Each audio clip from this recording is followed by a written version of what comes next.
Hello, my little vegan-friendly donut friends. Welcome to another exciting episode of Allison Rosen is your new best friend. That particular carbohydrate brought to you by Lindsay R. on Patreon. With me today, screenwriter and fire survivor Lucas Passmore, where I'll be talking to him about the wild swing between his house burning down in the Eaton fires and the Hollywood red carpet premiere of his film Love Hurts. But first, I want to give a big Monday show welcome to Tony Thaxton. Tony Thaxton! Hey, Allison. Happy to be here as always. Tony, we're recording on Valentine's Day. Do you have a big romantic evening planned tonight? Well, me and Flo are going to a Blink-182 pop-up. I actually know Travis Barker. He and I were in drum. I'm sorry, Tony. You don't sound like that. My bad, bro. Anyway, hi, Allison. Hello. Hey, everyone. Hi, hello. Welcome to another episode of Allison Rosen is your new best friend. That was the first time a guest has prepared something like that. I love that you performed the drops. And my dead accurate Tony Thaxton. I thought Tony Thaxton was in the room. Yeah. Tony, I apologize. Joining us today is Lucas Passmore. I mean, you already heard from your self-intro, but you are a screenwriter, a photographer, and an Eaton fire survivor. Indeed. Your house did not survive. It did not survive. But you did. I did. And have gonna rise from the ashes like a phoenix. Like that metaphor hasn't been going on ad nauseum, but nonetheless. First though, can I like shower you with compliments before we get into things? I mean, like of like this like if like you have to, sure. Golden nuggets, like a golden shower of not a golden shower, but like a normal shower of compliments. Sure. I mean, why not? I truly mean this, like, lifelong fan. Like, I have been listening to you since day one of Corolla. Mm-hmm. In fact, I remember when like he was auditioning you like live on episodes, not live, but like it was like you, Jessica Golden, Gina Grad, and then when he chose you, very happy. I was rooting for you, but thank you. Very, very much like, so. With all respect to Teresa Strausser, she's great. Teresa, if you're listening, love you, always have. I feel like she's probably not listening, but just in case. But like, she to me, as Corolla's sidekick, was very like trained. Like she was very much like an MC, a presenter, like an on-air personality. Whereas you, with your kind of journalism background, I don't know, like, and again, all respect to Teresa, but like you came on and she kind of changed the. I don't know. I feel you elevated that show with your kind of. You just brought an integrity to it, and you just didn't sound like you were on. You just sounded like yourself, and I loved you and Bald together. Especially, I know you have him on once in a while. Yeah, and he's great. Keep bringing him back.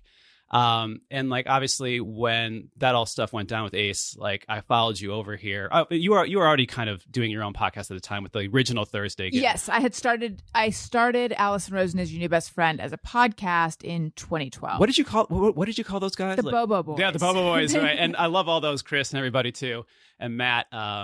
Matt, his boom is my text message. I love that boom. Yeah, boom. Boom. So whenever I get a text message, I hear Matt. But I think that you know, again, you don't have to comment on this, but like when you left Adam Carolla, and about the same time, I stopped listening to him for separate reasons that probably anyone can figure out. Like when you left him, I really think that was. I know how upset you were because you shared with us on air and how kind of upset you were about that, and rightfully so. But you really, like, everything happens for a reason. You really, truly came into your own. Your voice really came like, and that's when it's Thank you. That's when things like really got going in the original Thursday gang with like Jenna and Al and Chef Jeff and everybody. Like, and obviously it's grown and evolved since then. But it's like, I don't know. It's like if you would have stayed there, you still would have probably, enjoyed, medical insurance. And I didn't have insurance. Oh, okay. Maybe I would have gotten it eventually. I don't know. But like, I don't know, man. Like, it's just, I love this show. I love you guys. And like, it really is like listening, especially Thursdays, is like listening to the gang. I often, I look forward to Thursdays because like I cook with you guys. Oh, so I'm a big home cook. I'm not good at it. I just like doing it. And it's always like, all right, time to get going on the Instant Pot and put on the Thursday show. And it just feels like you're part, like, I feel like I know everybody. Of course I don't know you guys, but like, it feels like what you guys all put out there is genuine, if not limited, but still nonetheless genuine. And just love it so much. Oh, thank you. Yeah. So I've known you for a while. I don't know how I initially did you email me? I emailed you because I was just like, as just a fan, and because like I'm like I have to give, because I listen to like you're giving me free content essentially.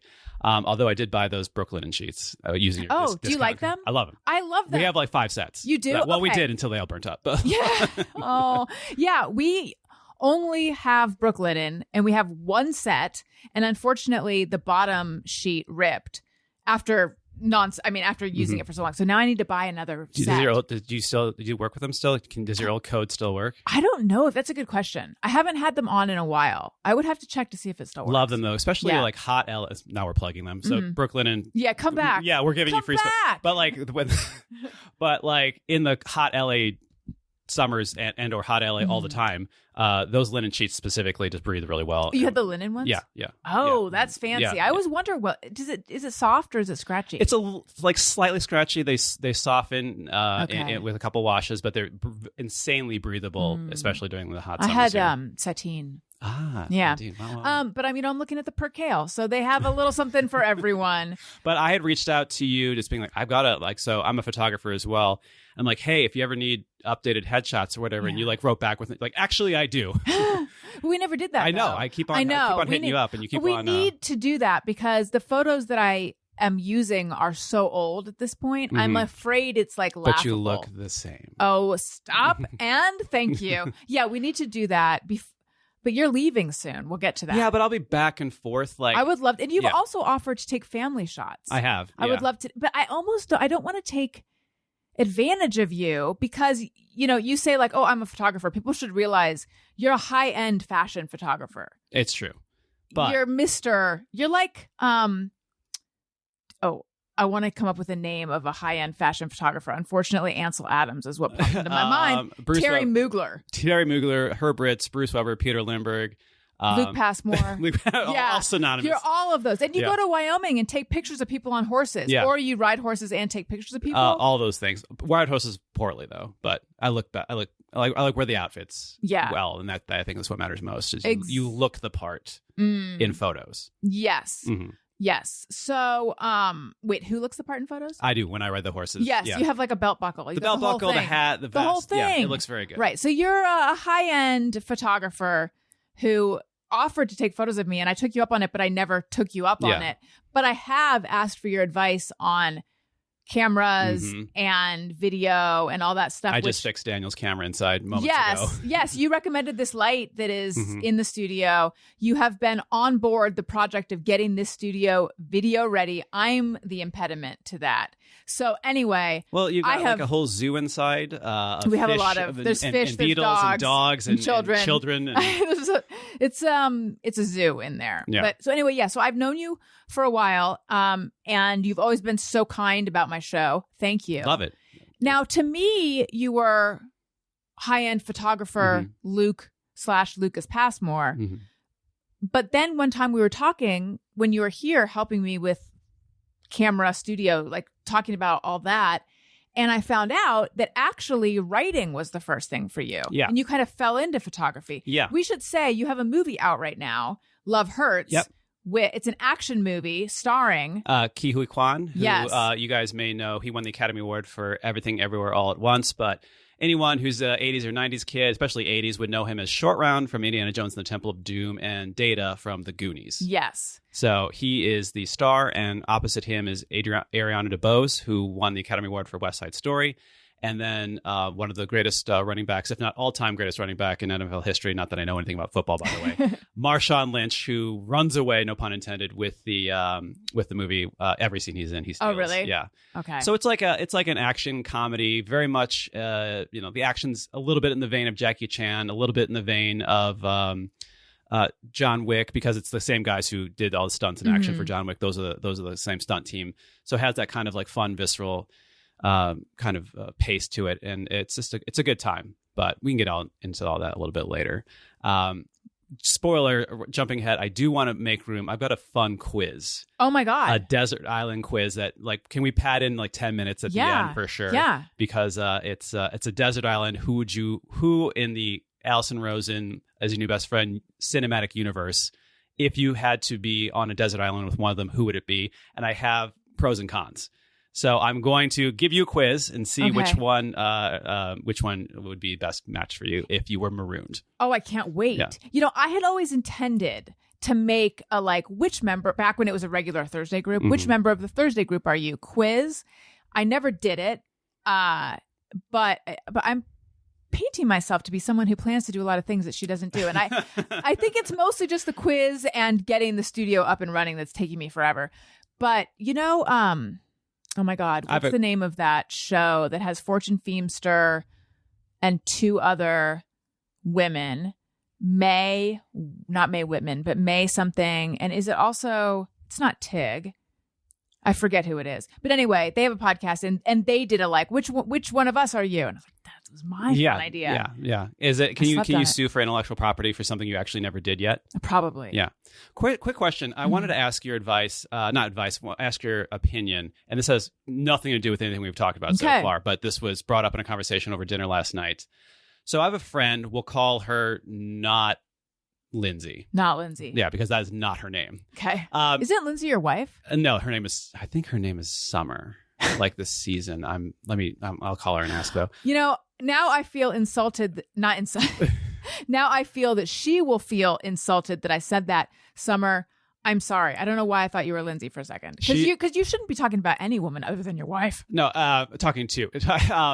By the way, Summer was just like, are you excited today? You get to be on Allison's podcast. I'm like, don't be jealous, So I was talking to not Lindsay, and she, first off, I was like, well, why? We all had a big group dinner because I'm be leaving LA temporarily to kind of have a haven where I'm not paying $10K a month, which is a real thing.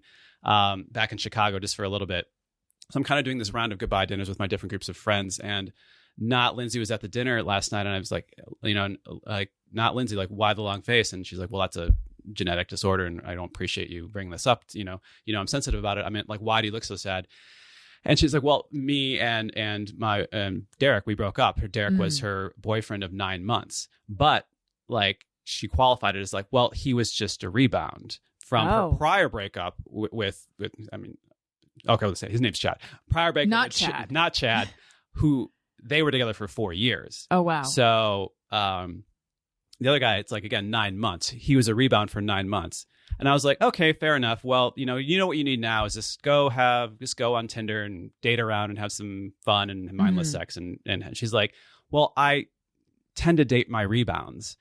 And she's like, remember before Chad, Michael, he was a rebound and I dated him for 7 years.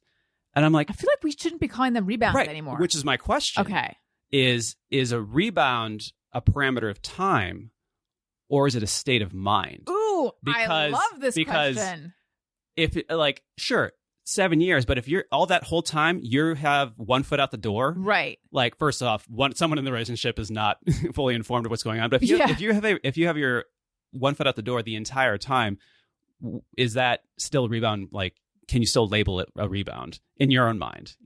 I mean, it sounds like not Lindsay might have. I have a few things to say. Sure. 7 years, though. 7 years. How is that a rebound? That's not a rebound to me. But for 7 years, she was not fully into this guy? I think so, yeah. But probably going on vacations, spending Valentine's Day together. And you don't think he knew this? I'm pretty sure. I feel like she's just not quite being honest with herself about what she's doing. I don't know her, so I feel bad saying that. But also... Oh no, I lost it. There was another thing I was going to say about this, but but she's sad. She had a long face. She was sad that she had broken up with this guy. So clearly who was a rebound himself, from the longer relationship, but 9 months. So she was emotionally invested in this relationship. Though. I guess you're right. Yeah, but she still said it's a rebound from Chad, but a 9 month rebound. But was Chad a rebound? Chad was 4 years. No, he wasn't a rebound. No, he was. Sounds to me like she's categorizing them right away. Yeah.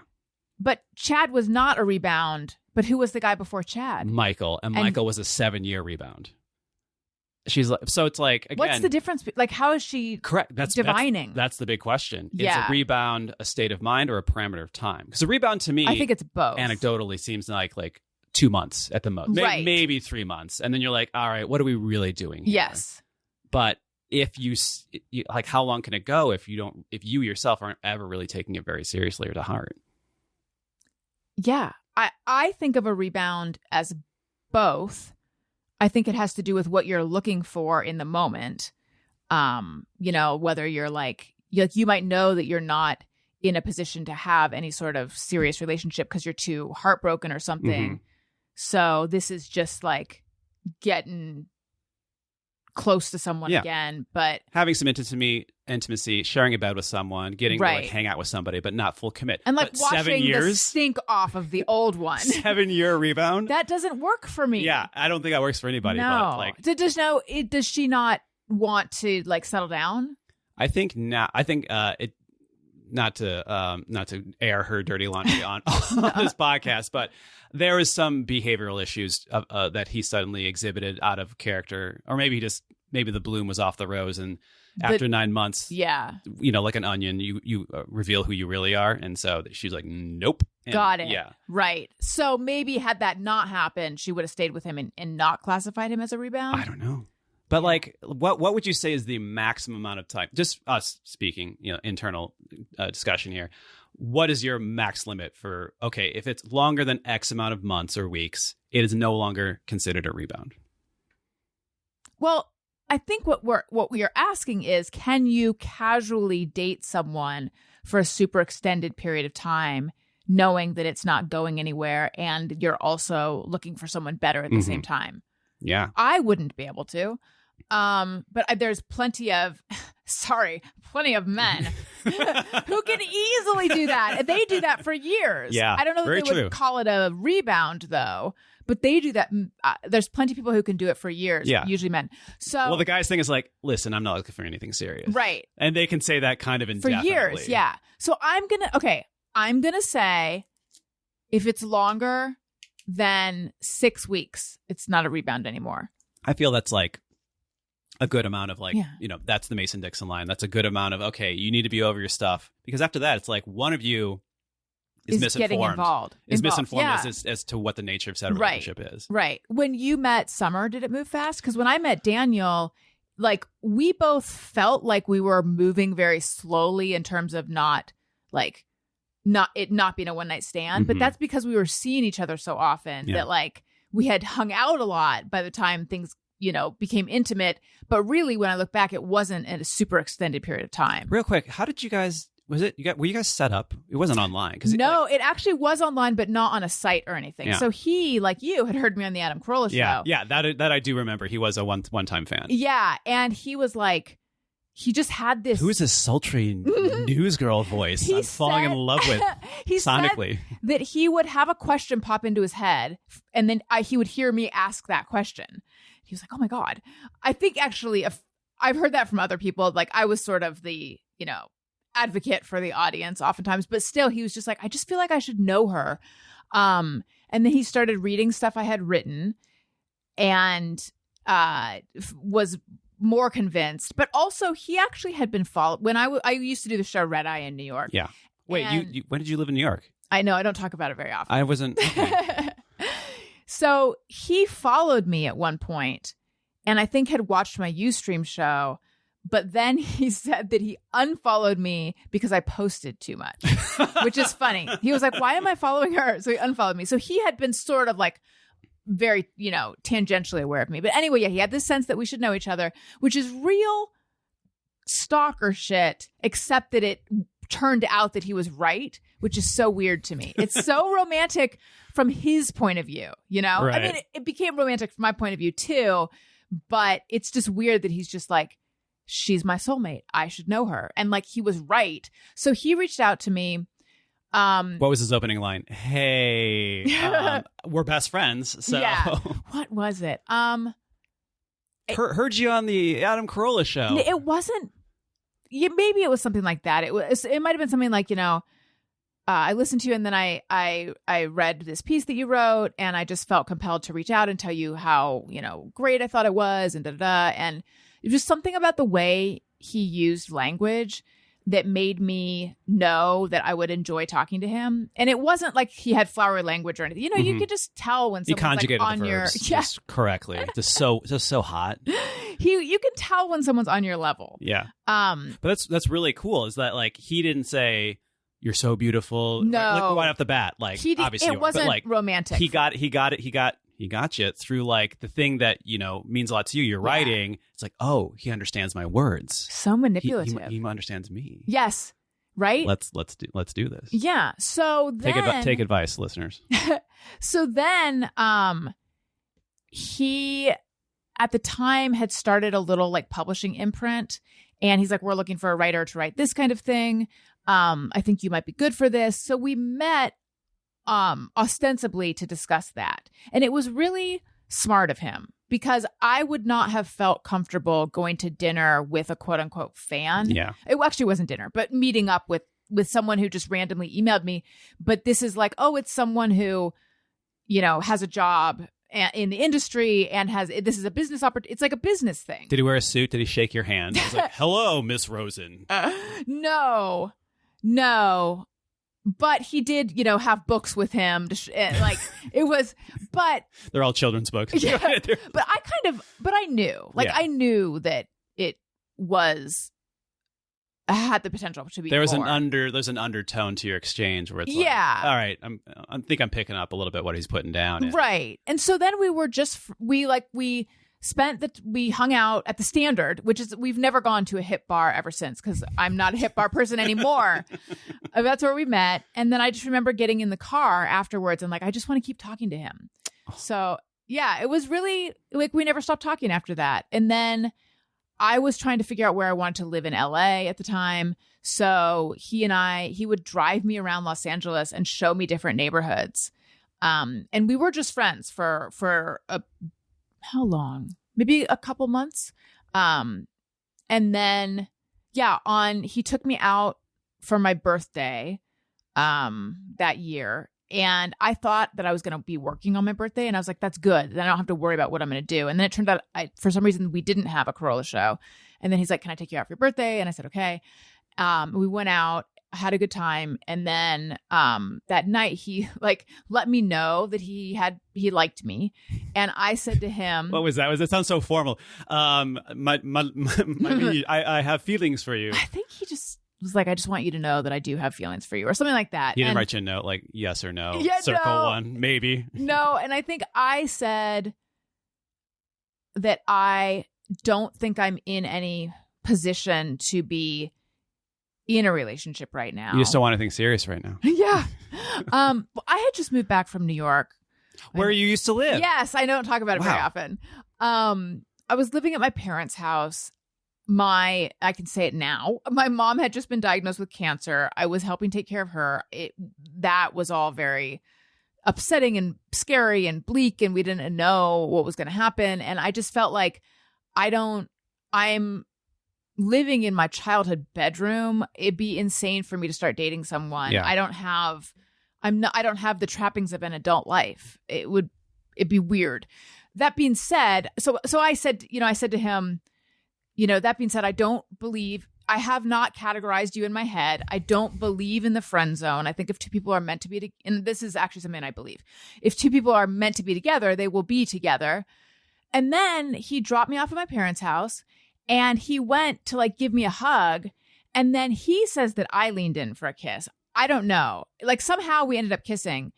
And we have been together ever since. Aw. Yeah. What a wonderful on this Valentine's Day. To share this story. So I want to like point out one thing. You were insecure because you were living in your childhood bedroom with your parents, and you're like thinking that's like not attractive or just whatever. No, it was more like I felt like it wouldn't be fair to him, because I don't know. I'm like, it's such a unstable time of my life. Mm-hmm. But like he clearly didn't really have a problem with that. Whereas I feel like, and this is not directly about you, but like if it was flipped, like if he was living in his childhood bedroom with his parents, like any woman would be like, I don't know if this guy's like, whereas to men it's like, I don't care, she's hot, let's just kiss. Let's just make out, I don't care where she lives. Yeah. That's so sweet. Yeah. Summer and I were kind of similar in that like we met at my neighbor's party. That we lived in like a Melrose Place. It was on Melrose and Genesee. It was an inward-facing courtyard apartment complex, and so my neighbor down the hall or whatever across the way had a big party, and my neighbor was her best friend. And so when we met, it was because my other neighbor, Kendall from Road Rules, had brought this, like, she was dating. I'm trying to remember which one Kendall from Road Rules is. Yeah. I think any like diehard Road Rules and Real World fans would know exactly immediately. But is she old blonde. school? Yeah, she's old school. Road Rules, because I know Susie Meister, Theo Vaughn, Christina Pajitsky. They were all Road Rules. Yeah, she's right up in there. Okay. So she had brought and no offense to our Scientology listeners, but she had brought a good boy she was dating who happened to be a Scientologist, and like. It was almost like a record scratch. She like kind of cut up the music and started like proselytizing within like 3 minutes of arriving and doing that whole Scientology shtick of like, watch this. I'm going to manipulate this person right now. And so like Summer and I made eye contact across the apartment, and listeners, I'm just kind of gesturing with my head. I went like this, and and then she nodded, and then we met outside. I'm like, hi, I'm Luke. Hi, I'm Summer. I'm like, don't take this the wrong way, but I live right there. Do you just want to go back to my place and talk? And she's like, yeah, I think it'll be fine. So we went because we just didn't want to be in that party with that weirdo. Like, right. No offense to Scientologists, but that weirdo talking and ruining everything. And so one of those things where we stayed up till 6 a.m. talking. Oh. And I'm like, it's too late for you to go home. Please take my bed. I'm going to sleep on the couch. And don't worry. Literally, I'm not going to be a weirdo about it. And of course, and that's because I didn't try anything. She's like, all right, this guy's cool. And just like you and Daniel's like, I kind of just want to see her again. Mm-hmm. And so quickly, like 6 months later, we moved in. And that's when we were 26 and we're 45 now. Wow. So like we've been together like, I can't do math, but a very long time. Yeah. That's 19 years. So yeah. Okay. Yeah. So think about that. We've been together 19 years. From the day I was born to when I graduated high school. Think about everything that happens to you. Like you literally grow up and go through all these formative things, first loves, like losses, like whatever, like everything. And that's how long we've been together. And it feels like a blink. I know. Time goes so much faster as you get older. Yeah, it really does. Now, you had said to me that part of the reason that you think that you've had success, in addition to being a great photographer, but in the fashion world, is because you're this like married guy who's not creepy to them. Well, I try my best. I'm just like, and I mean this fondly, I love my LGBTQ brethren, but like I try to be like fun gay uncle, which is just like very cheesy, very hands-off. Like I always have, especially if I'm shooting someone underage and it's all legit. Like the agency sends me, they're like, we want you to shoot this person. I'm like, okay, well, they have to have parents, like Barna, they have to have parents present or a friend, but usually parents. But also it's like, I try to keep my set, like there's always like a makeup person or a stylist. Or if it's not, we're outdoors in public. But like, even without that stuff, it's just like, I don't know. It's just like they're also kids. Even the 20-year-olds and 22-year-olds, they're 24-year-olds. They're children. Like they need to be respected and handled, and they need to have good experiences in a very vulnerable, very predatory. Like I want them to have a good experience with me. And jumping ahead, like I'm trying to kind of like have that campground rule. I mean, like leave it better than how you found it. Like the response and support from both my screenwriting and childhood friends, but also from my especially photography community on my GoFundMe, or just words of support. I've heard from like models who I shot in like 2007. I shot them once. I spent 2 hours with them. I've never spoken to them again. And they were reaching out, being like, they're like women now with like children. I'm so sorry. Like what, like, that you lost your house. Yeah, like the head of IMG like wrote me and like, I'm so like, why is Mimi writing me? I didn't know she even knew who I was. Like, so hopefully like the small reputation I created in a very small pool that is Los Angeles, or small market that is Los Angeles, like it kind of paid off. And not to make it transactional, but it's just like, oh, like the seeds you sow type of thing. So yeah, I mean, I just, again, getting back to your original question, it's just like, trying to be the gay fun uncle was my weird cheesy approach to just like making a very otherwise creepy setting or potentially predatory setting a little bit easier for someone, especially young women who are so vulnerable at that particular junction in their lives. So. Has the photography industry, this is a heady question. I didn't expect to ask it, but now I'm wondering, has it changed since you've been in it? Oh, absolutely. It all changed with Instagram. Not overnight, but almost overnight. Instagram, it changed for better or for worse. In this specific case, for better, it opened up what who can qualify as quote unquote a model. So all of a sudden, it's not about your stats, because typically 5'10", 5'11", size 2 to 0. Right. Most likely white, or if you're a person of color, white features, meaning like cheekbones, nose, whatever. Now it's like, it's not about your stats, it's about your character, or at least what you present as a character or a brand, more specifically a brand. So you can be 5'2" and funky looking with weird birthmarks and freckles, but if you have 200,000 followers, you're getting the job over who was once considered a quote unquote standard fashion model. Does that apply in Europe? I think it's finally kind of ebbing in, but like if you go to Europe, UK, what do you call it? France, etc., like those old school standards kind of still are around, but in America, like the influencer has changed the landscape forever. And you think is that good? I think it's good as far as like access, and again, like you no longer need an agent or an agency or to again fit a certain standard to be successful. But then comes the flip side, which is still having to compete, always like putting out new content and for better for worse, like keeping up whatever kind of like got you that interest to begin with, hanging on to that, that can be very damaging. I think like, I don't know the stats, but a very high percentage of teenage girls have contemplated suicide, and that corresponds with their rise in use of social media because of cyberbullying, because of not fitting in, like not being as successful as the person next to them type of thing. Yeah. So there's definitely good and bad. I don't know. It's kind of like, I kind of think social media now has reached critical mass where it's now more harmful than good. Oh, I think so too. But I think so. But it's also how we're sitting across from each other right now too. So, I know. Yeah, it's actually hard to figure out if it's both. It's good and it's bad. There's so many great things about it, and then there's so many horrendous ways that I think it's shaping our world. Yeah.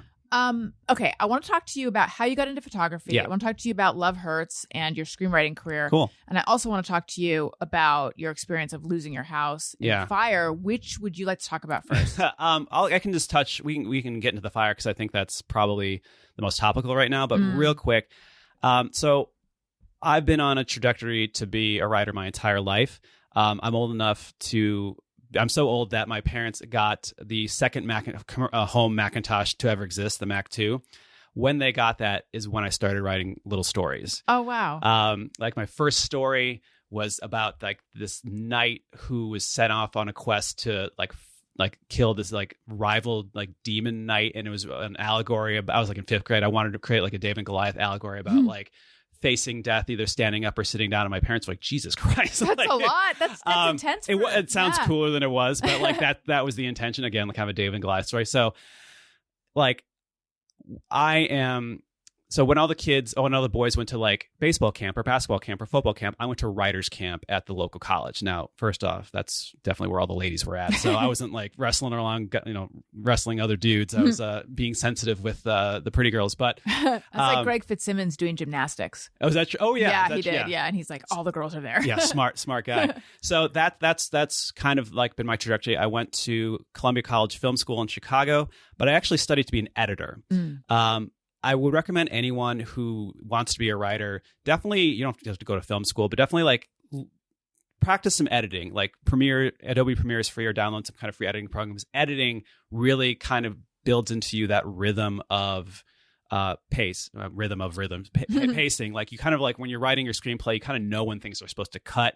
It kind of builds that pattern in you like a drummer. Tony will probably tell you that. Tony's probably a good editor because he's a drummer, right? So went to Columbia Film School and then made the pilgrimage out here from Chicago. Got a job at the William Morris Agency back when it was called William Morris and not WME. From there, I went on to be a writer's assistant for Michael Dougherty. Michael Dougherty did like Superman Returns, X-Men 2, Godzilla, King of the Monsters, etc. And then on his desk, I wrote my first movie called The Day, which is this tiny little independent movie, post-apocalyptic, little people in a house hold up while they fend off cannibals. That actually got into the Toronto International Film Festival, where it premiered in 2011. And on that night is when I got signed to I'm no longer with them, UTA.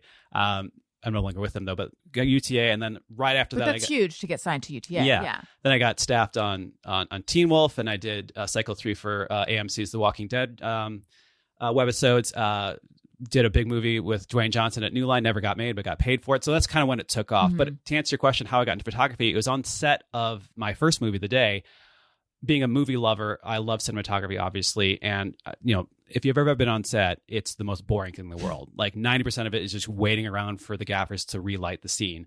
So I was just struck up a conversation with the cinematographer, and he's like, if you want to understand cinematography, get yourself a camera, a still camera, and start with still photography, while the traits kind of carry over. And then I just did that and like just learned it and then didn't stop.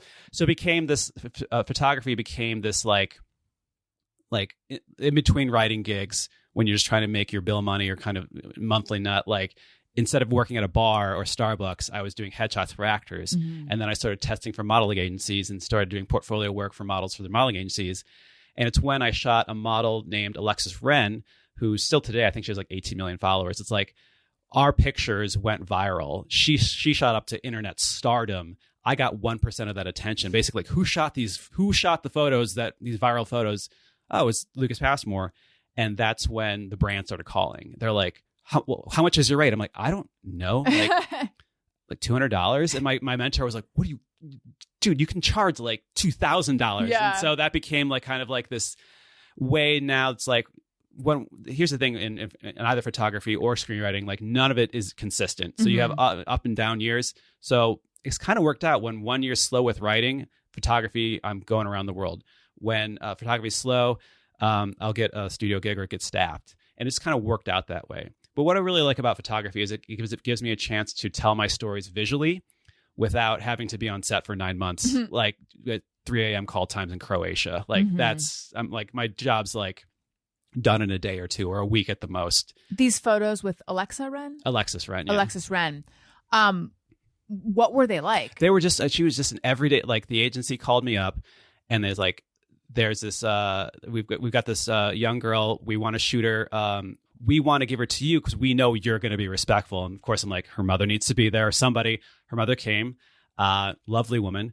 Taught me a lot about how to make like green smoothies. But again, it's her agent is like, we literally want you to do it because we trust that's you. Nice. Yeah. That's nice. Yeah. And we did some straightforward like shots. We went up to my pool on top of my roof when I lived downtown at the time. And I'm like, all right, just like, I didn't get her all, nothing got weird, but I'm like, okay, just act like you're walking out of the pool. And it's like, I've taken a million shots like this before. And like one of them when posted on my Tumblr, like, I got a call a week later from agents like, do you know what's going on with Alexis? I'm like, her mother was there. I don't know what you're talking about. Right. I'm like, Jesus Christ. What did she say? Yeah. And she's like, no, check your Tumblr. That photo I posted had gotten 1 million reposts in a week. And this is 2013 or before like viral even was really a term. She got 1 million reposts in a week. And so again, like she shot like overnight sensation. Damn. And to this day, like she was just on Call Her Daddy like a year ago. Do you have thoughts about why that happened? Like what it was about these photos or her or the combination? She just kind of looks, or... I think she's like, I forget her mix. She's not like Caucasian. She's a mix. She's German and like some kind of Eastern European. That is Caucasian. Yeah, I guess you're right. You're totally right. I take that back. But there's you're like, that's literally Caucasian. I know she's half German, but she's also like half something else. But she doesn't look like the girl next door, but she does look kind of just like, I don't know. Wait, this is her? It is, yeah. That's a very old picture, though. I didn't take that picture. There is something. I don't know. She just kind of seems approachable and everyday. Like she's very pretty, but she's not like. Do you ever notice? Actually, I was imagining like a Christy Brinkley or something, and she's not that. No. She's more like girlish and unusual looking. Yeah, and I don't know. Just for instance, like, do you ever notice like supermodels or models like traditional as we know them as fashion models, they never translate into a movie career because they're so wildly unapproachably exotically beautiful. Right. It's just like There's an intimidation. You can't relate to that. Right. That's an alien. Whereas like I think Alexis and others, you know, like I don't know, Naomi Watts, very beautiful, but also just like, yeah, you're just like a very, very attractive, otherwise normal person. Right. You know, right. Versus, I don't know, Giselle or somebody, you know? Yeah. So I think Alexis falls into the latter category. And just like, who knows why the internet viral gods pick, you know, like why Hawk Tua? Right. You know, like, okay, I guess that we're going to make her a thing. And then she's not a thing anymore just as quickly. Right. Okay. So, but I feel like there's a little bit of gloss. You decided you're going to learn about photography because this guy said, if you want to understand cinematography, be a still photographer. Yeah. And then you were doing headshots. Like, how did you learn? Like, obviously you have a University of YouTube. So you're self-taught. Yeah, University That's amazing because you're an amazing photographer. Oh, thanks, friend. Best friend, actually. You're an amazing photographer. So that's amazing that that's all self-taught. Yeah, but like I think like my friend Rick said, like combined with AI and the accessibility of education on the internet, like college probably won't be a thing within 15 years, probably much less. Yeah. He was telling me that AI, like there's this, oh God, I wish I knew the words. I'm sorry. I can cite this later and maybe the footnotes, but like there's this test that they give like the top medical students, the top rocket scientists, whatever. It's like, and from the most elite universities, and like 50% is passing. Like if you get 50% of it right, and that's mostly what humans get, is like just over 50, maybe a little north of that. Like AI's consistently testing in the upper 80s%. Wow. So it's like, why am I going to go to a doctor who could be tired, had just had a fight with his wife, overworked, otherwise, or disgruntled, and he's going to give me my medical advice versus asking artificial intelligence who can just immediately like, it's like, what is the point of college and higher education when AI is kind of coming into its own? Right. Wow. Sorry, I got spun off there. But like my point is like, everything's on YouTube. Like MIT's entire mathematics program, curriculum, thank you, is on YouTube for free. Like you don't need to. I mean, you need MIT's accredited degree to like get a job, but the education's there. Right. So the answer is like, I wanted to learn photography. I could go to Brooks when Brooks used to be a thing, meaning a school, an existing school. It's no longer. It's a photography school, but or I can go online and just like Google YouTube question, how do I get the blurry background? Oh, it's if you open up your aperture wide, like that's how you do it, and this is how you do it. Easy. Right. That's impressive. For like little things, YouTube is helpful for me. Like how do I do this thing, or my computer or phone is doing this annoying thing. How do I get around that? I think for big skills that I want to learn, I have not. I think I just don't have the discipline maybe to watch the videos. I don't know. Like a classroom setting, I think is probably better for me. Yeah, like learn. It's been a while since I've done anything like that, though. I do think that. I think in-person learning. Like if I could do it all over again, I still would go to film school. Yeah, because I would still go. There's to just, especially at that formative time in your life, like you just need a community. Yes. Like my brother-in-law said to me 3 days after my house burnt down, he said, you know what you have? When was the last time, as far as opportunity? A fresh start. Basically, he's called it a walkabout. He's like, when was the last time you had a walkabout? And I was like, meaning like free to go anywhere and just complete like new experiences. I'm like, honestly, when I went off to college, because like that was my plunging into the second act of my life, like Brave New World type of thing. Like that was a completely new experience, people, milieu. And I think that's very important for young people to still have. I think so too. So I would absolutely do in-person learning, but I didn't pick up a camera till I was 30. So I wasn't exactly wanting to go back to college to learn a formal program. Right. So plus I was writing. I was employed in writing this whole time as well. So what was the time interval between when you decided to do it and when you were being hired to shoot headshots? I got a camera about 2008, and I would say 2 years to when I was getting like incoming things like, hey, I would like to pay you for my headshots. But for like fashion work where I'm like being flown to Italy or Aruba or Tulum or Banff, Canada. Is it pronounced Banff? I have no idea. It's beautiful. However it's pronounced. It's so pretty. Banff. I always say Banff. Banff. But I don't know. It's one of the most beautiful places on earth, Banff. Yeah. Banff or Banff National Park in Canada. You've been there. It's probably Banff. I don't know. I've never heard it said before. I've only ever read it. Yeah. That was 2014 is about when that started. Yeah. Okay. So let's talk about Love Hurts. Oh yes. Indeed. How did that come about? So Love Hurts is this is why it's so important to foster and nurture and grow relationships in especially in Los Angeles, but I think in any kind of creative industry, because creative and artists have this fantasy of like lone wolfing it. Like, I want to be the lone painter, out on the in a lighthouse. I don't know, whatever. Yeah. But like, or you have this romantic idea of a writer in like the forest in a cabin, and he's drinking, or I'm drinking all day in my cardigan sweater and typing brilliant. No, it doesn't work like that. Like, you need community, you need support, just like anything else.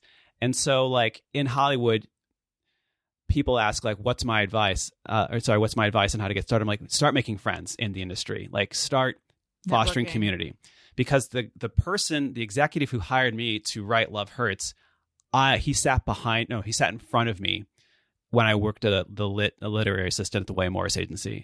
And I remember the day he came in, and you can either, when the new kid comes in, you can either ignore him because you're getting your ass kicked every day. You can just ignore him and be like, good luck. Or you can say, hey man, welcome. Let's go to lunch. I did the latter, and we've been friends ever since. And like, I was in his wedding. I was not there for the birth of his kids, but shortly after. And so it's like, when a job comes around that I would be right for, like, he's like, hey, let me send you this idea. What do you think of it? And I'm like, okay, this is everything I would do. He's like, okay, well, can you pitch that to my boss? I did. Hired. And so again, like, I didn't get that job because of an agent. That's the misnomer, is like, oh, once I have an agent, I'm going to just sit back and wait for the phone to ring. The agent, honestly, I love you, Jeremy, but like, and he's great. And he actually does do a lot of work for me, because I've known Jeremy most of my life too, most of my career too. But like, they're servicing a host of other clients. Like, you are your primary agent. You are your biggest advocate. So agents, managers, like, it's their job to kind of make the intro. Sometimes agents really just kind of get you like the most amount of money along with your lawyer. You're the one who has to really make the relationships. And those start by, especially for writers, it's like, we're introverts by nature. It's like, no, you've got to like go out. You've got to, because like, just like in any business, the real meetings are in bars or over dinner. They're not in boardrooms. Right. Like, the real meetings are like social, bonding with that guy from Warner Brothers during a big, bar crawl or something, an industry bar crawl. There used to be this wonderful, they don't have it anymore, Hollywood assistants beer pong tournament at a bar called El Guapo on Melrose. No longer there. But it was, I placed third out of 90 teams. Wow. I placed third. Congratulations. I don't know if congratulations are necessarily in order for something. I mean, whoa. But like, do you know how many, for the years that went on and I participated, do you know how many connections I made? Right. That's what I mean. It's like writer's worst nightmare to go out and, where hundreds of people are and play drinking games. Doesn't have to be alcohol related, and you can choose to abstain. But my point is, like, that is how you get jobs, is because people think of you, because people like you, because they know who you are. It's not just like sending your script out and it's just, all it says is Love Hurts, read this. It's like, no, this is, I know Luke, like that's how it's done. And so to answer your question, like, that's how it came about, is kind of my own doing. And that seed was planted 20 years ago. Whose initial idea was the movie? So the initial idea was, it actually was an original script by Matthew Murray and Josh Stoddard. Love those guys. They wrote the script 20 years ago. Wow. I'm hesitant to talk too much about how it really was originally, but it was a very, very, very, very different script, tonally, character-wise, and otherwise. So when I got this, they were like, it's been 20 years, read it.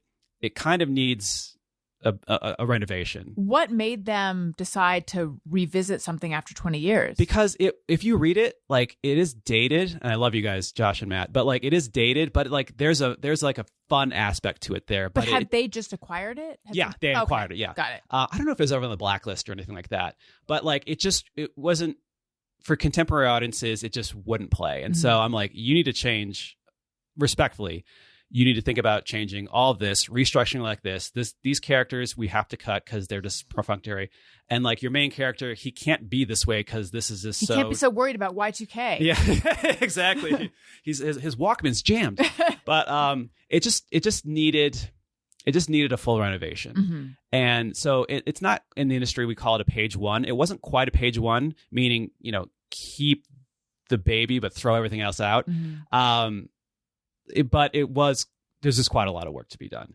And again, I don't want to get into the minutia of it to be respectful but like I'm a credited writer on it, and you only get credit if WGA rules. You only get credit if you change X amount, and I changed like a ton amount. So I consider it my movie as well. But you know, it was a co-collaboration over the course, 20 years in the making kind of thing. Mm-hmm. Those guys did come to the premiere. They're quite a bit older than me, and I'm 45. That's how old the script is. But like, I went straight up to them, like, guys, thank you so much. Thanks for letting me play in your sandbox. I hope I did it. I hope, you know, they're like, you got it made, man. Like we tried to sell it in our 20s. You got it made. So I was very proud of it. And it's like my draft, when I turned it in, it's like, that's what got it finally greenlit. Mm-hmm. That's what it got, you know, 2 Oscar winners to attach themselves. So I take that victory lap and the sweet paycheck, which I've already spent. Really? It's all gone. Yeah. So, did you get, now, once you turn it in, are you done, or are you on set at all? So in the features, writers aren't really on sets. They're not really invited unless it's comedy, because you know, sometimes using comedy punch-ups, like once you get on set, like it's on the page, but like, okay, what else can they say? But there is this, and JoJo, who's the director, he has no ill will. We love each other, but like, you're kind of not needed. Mm-hmm. It's like a director's thing. That's the thing. Point, it's like, once you as a writer, especially in features, like once you turn that in, like it's no longer yours. You sold it. They gave you a check. You surrendered it, and now it becomes a bigger story. Mm-hmm. There's the old saying is there's the movie you write, the movie you direct, and the movie you edit. Mm. And so once I turn it over, and like, actors are like, okay, well, I see what he's going for on this page, but I'm going to play it this way. And you just have to be like, looking at that sweet paycheck and being like, okay, well, that's the cost. And when did you turn it in? I turned it in an hour before the writer's strike started. I'm not kidding. An hour before the writer's strike started. Oh my God. I was writing up until that very last moment. That's amazing. And I didn't actually think we were going to come back afterwards, because so many other projects. Another project, I had sold a TV show to Amazon, and after the strike ended, it went away just because it kind of lost momentum. Did you get paid for it? Oh yeah. Good. Oh, yeah. I got a house in Costa Rica out of it, so I'm very happy with that. But I'm bummed because that was going to be a sick show, you know. But yeah. Once, as far as Love Hurts go, after the strike, Key signed on about a month after the strike, and once like Key signed on, Universal was like, "Oh shit! Oh, we got to make this," and so that was we're very, very fortunate. That's awesome. Yeah. So, your house. No, R.I.P. Yeah, I know you. I only know a couple people that. Do you say Altadena or Altadena? Either one. Which one do you say? Altadena. Okay, yeah. I'll say Altadena for representation. I don't know Altadena very well. I associate it with you, and I associate it with my friend Jessica, who I mentioned. We were talking. She's my friend who her house was miraculously spared, but she's not in it. And you and I were talking about how the people whose houses were spared, in a sense, is kind of a worse situation. Yeah, it's a much worse situation. Because they can't get insurance money, and their homes are unlivable in a sort of unlivable area right now. For at least 1 year, probably 2. Palisades officially got the not notification, but announcement that it's going to be 2 years before you can even go back. They got an official announcement before about they can even go back. Because the soil and the air and the water and everything's is toxic. For the listeners, especially those who don't live in LA or were paying close attention to the fires, like if you actually just Google image Palisades and Altadena overview, it is apocalyptic. Yeah. Like it's not decimation, it's annihilation. Mm. It looks like a movie set if you were doing like a post-war setting or something like that.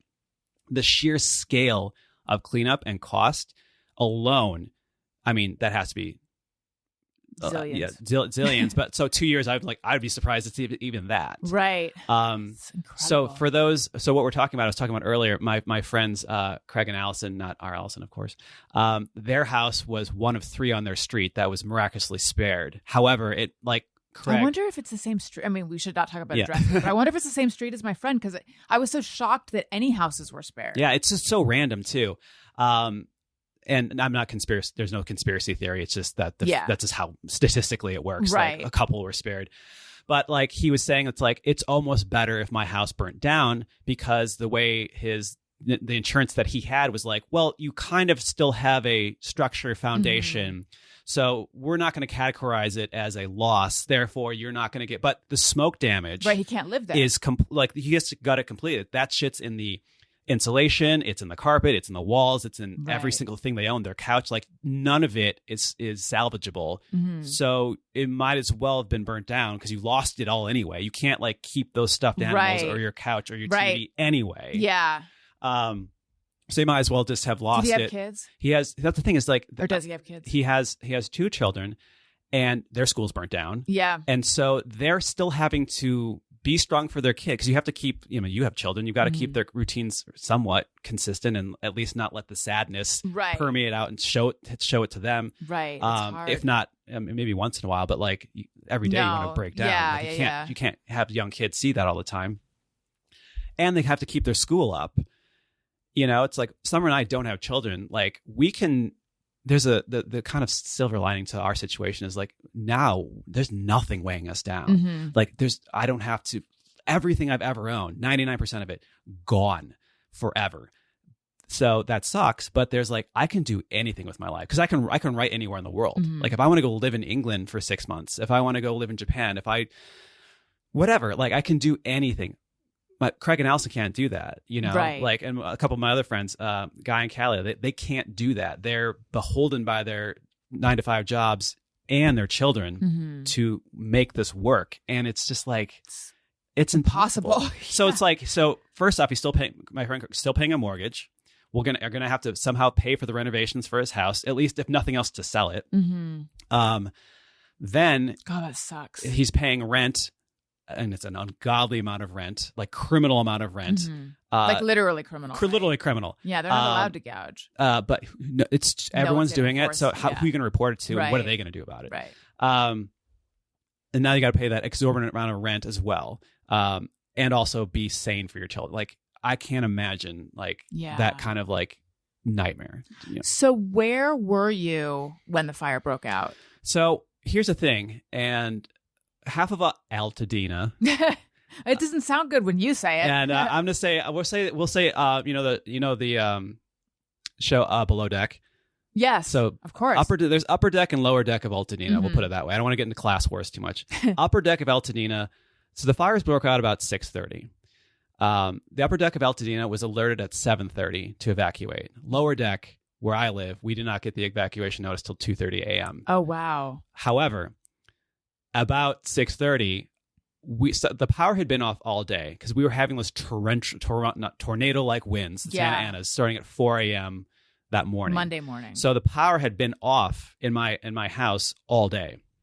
About 6:30, so we were sitting by candlelight. We're like, Summer and I are like, all right, we can't do any work. Power's out. We're gonna have a little party, a little sleepover in the living room. So we lit a bunch of candles, poured some whiskey at 6:30 or about 6 o'clock, started drinking just to pass the time. And I know we lost our power too. Yeah. And it was just like, I guess we just go to bed. Yeah, exactly. There's nothing to do. Yeah. And so we started listening to music on a Bluetooth, on a battery powered Bluetooth. And then all of a sudden we get this text from my sister-in-law, her sister. And she's like, are you guys okay? The fire's like, oh, the fire's in the Palisades. Like, we're fine. She's like, no, there's a fire like 5 miles from you in Eaton Canyon.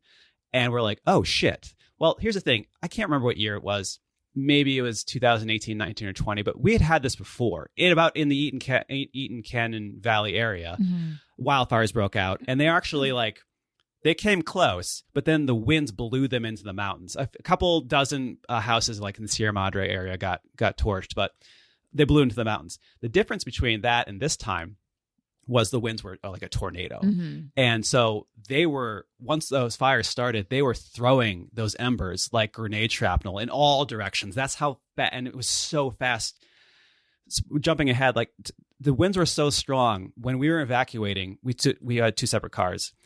I ran up. Summer was in one of the SUVs. She rolled down the window, and I tried to speak to her about where we're going to go for escape route. She couldn't hear me. That's how strong. That's how strong. Were, I was right there trying to talk into the window. I had actually get into the car, shut the door for her to be able to talk to her. So that's how strong the winds were. So they were just like throwing those embers everywhere. So the fires broke about 6:30, and so we were like, "Oh, this has happened before. So let's just monitor it. We'll be fine." And then the aforementioned Craig and Allison, my friends who also live in Altadena. God, it really sounds awful that way. About, I don't know, hour and a half later, she's like, we just evacuated to Craig's office in Pasadena proper. And I'm like, I've known Allison since college. We went to film school together, and she just happened to live by me. She 1L or 2L? ALYSON. Oh, interesting. So, okay. Completely a radical. I know, departure from what I expected. So, and I'm like, I've known Allison my whole life. She is like, if she says something, like if she's taking this serious, freak stuff. If she's going to take this seriously, like I better. And like, so I sat there for a moment, a little buzzed, by the way, because I had unfortunately started drinking a little bit before I got the notice. And we sat with it a little longer, maybe for another 1 or 2 songs that were playing on the Bluetooth. And then this is how I know the human race has survived the hundreds of thousands of years we've had. Because, and it's never happened to me before, there was a voice, and I don't think it's a from God voice, but like a gut feel, like the gut, it's like, move, get going. Like, you just knew. Yeah, it wasn't even a question. It's like, and then I just kind of got up almost robotically, because I remember the sensation, because it's like, levitating. Like, no, it's just like listen, I'm making it sound more dramatic, but you know, it's good pod. If yeah. But like, almost an out of body experiences were like, okay, I guess I'm moving now. And did you say anything to Summer, or did you do it? I'm like, I'm just going to grab some stuff.